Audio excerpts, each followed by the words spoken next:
नमस्कार दोस्तों, आप देख रहे हैं डार्क गली यूट्यूब चैनल। आज की कहानी में आगे बढ़ने से पहले खौफनाक और डरावनी कहानियां सुनने के लिए चैनल को अभी सब्सक्राइब करें।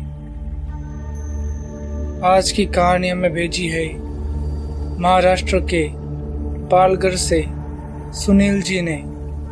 तो चलिए बढ़ते हैं आज की कहानी की ओर। सुनील जी बताते हैं कि ये बात तब की है जब मैं अहमदाबाद से अपने घर जा रहा था, जो महाराष्ट्र के पालघर जिले में है। लेकिन मौसम खराब होने की वजह से मेरी ट्रेन लेट हो चुकी थी। वह शाम के 7 बजे की जगह रात के 1 बजे पालघर स्टेशन पर पहुंची। मुझे अपने घर के लिए बस पकड़नी थी, लेकिन जब मैं 1 बजे स्टेशन से बाहर निकला तो वहाँ पर कोई भी साधन सुविधा नहीं थी। मैंने काफ़ी देर वहाँ पर किसी सवारी का इंतज़ार किया, लेकिन काफ़ी इंतज़ार के बाद भी जब कोई सवारी नहीं मिली तो मैंने सोचा कि यहाँ बैठने से अच्छा है कि मैं आगे बस स्टॉप पर चलकर चला जाऊं। वहाँ से मुझे कोई ना कोई साधन मिल ही जाएगा। बस स्टॉप वहाँ से ज़्यादा दूर नहीं था, मुझे सिर्फ एक पुल ही पार करना था।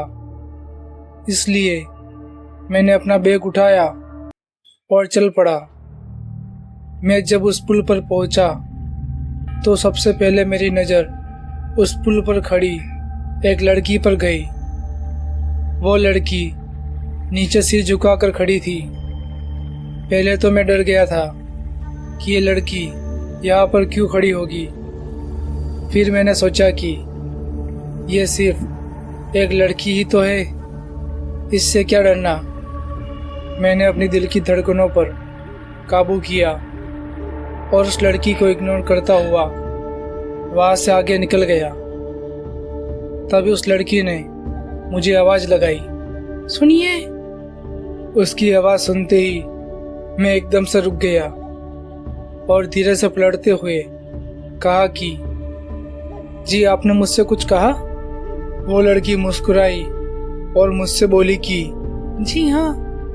वो कहाँ जा रहे हो आप? इस पर मैंने कहा कि यही पास ही के बस स्टॉप पर। वहाँ से मैं बस पकड़कर अपने घर चला जाऊंगा। इस पर वो बोली कि अगर आप बुरा ना मानो तो क्या मैं भी आपके साथ बस स्टॉप तक चल सकती हूँ? इस पर मैंने कहा कि जी हाँ, क्यों नहीं।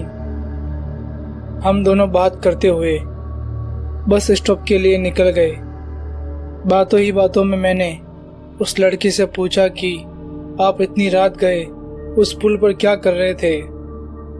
तो उस लड़की ने जवाब दिया कि दरअसल मैं ऑटो में बैठी थी, लेकिन ऑटो वाले ने मुझे यही पुल के पास उतार दिया, तो मैं इतनी रात को कहाँ जाती।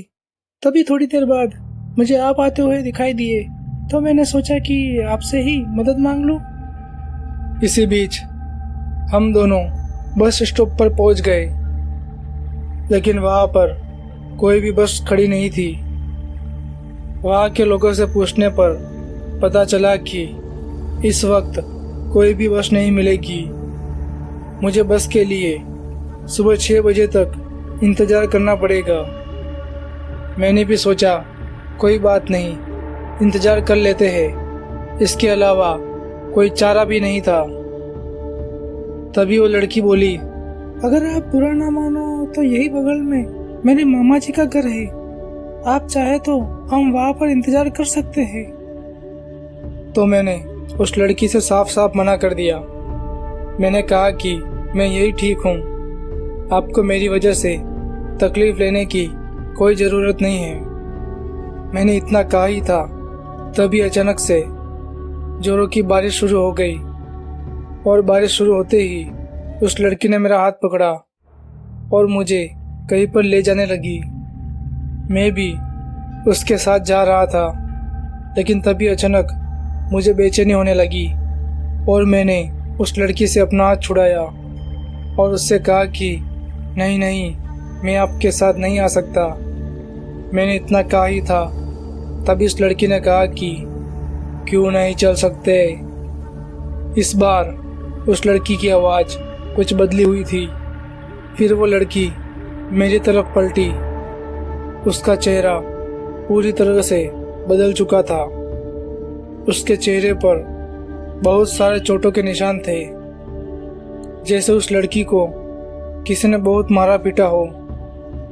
मैं कुछ करता उसके पहले ही वो लड़की अचानक मेरे करीब आ गई और मुझे धक्का देकर नीचे गिरा दिया। मेरे नीचे गिरते ही वो लड़की मेरे सीने पर आकर बैठ गई और मेरा गला दबाने लगी। मैं उससे बचने की बहुत कोशिश कर रहा था, लेकिन मैं कुछ भी नहीं कर सका। देखते ही देखते मेरी आंखों के सामने अंधेरा छा गया और जब मुझे होश आया तो मैं वहीं पर पड़ा हुआ था। मेरे आसपास कुछ लोग खड़े थे। मेरे होश में आते ही उन लोगों ने मुझसे पूछा कि अरे भाई, क्या हुआ था आपके साथ? तो मैंने उन लोगों को सारी बात बता दी। तभी पास ही में खड़े एक आदमी ने कहा कि कुछ दिन पहले एक लड़की की लाश बिना कपड़ों के उसी पुल पर मिली थी। न्यूज़ में देखा था कि वो लड़की अपनी जॉब से अपने घर के लिए लौट रही थी। तभी कुछ असामाजिक तत्वों ने उस लड़की का बलात्कार कर लिया और उसे मारकर यहीं पर फेंक दिया। तब से उस लड़की की आत्मा उसी पुल पर भटकती है और जो कोई भी उस लड़की पर नजर डालता है, वो लड़की उसे जान से मार देती है। तो दोस्तों, आज की कहानी में बस इतना ही। अगर ये कहानी आपको अच्छी लगी हो तो वीडियो को लाइक करें और चैनल को अभी सब्सक्राइब करें।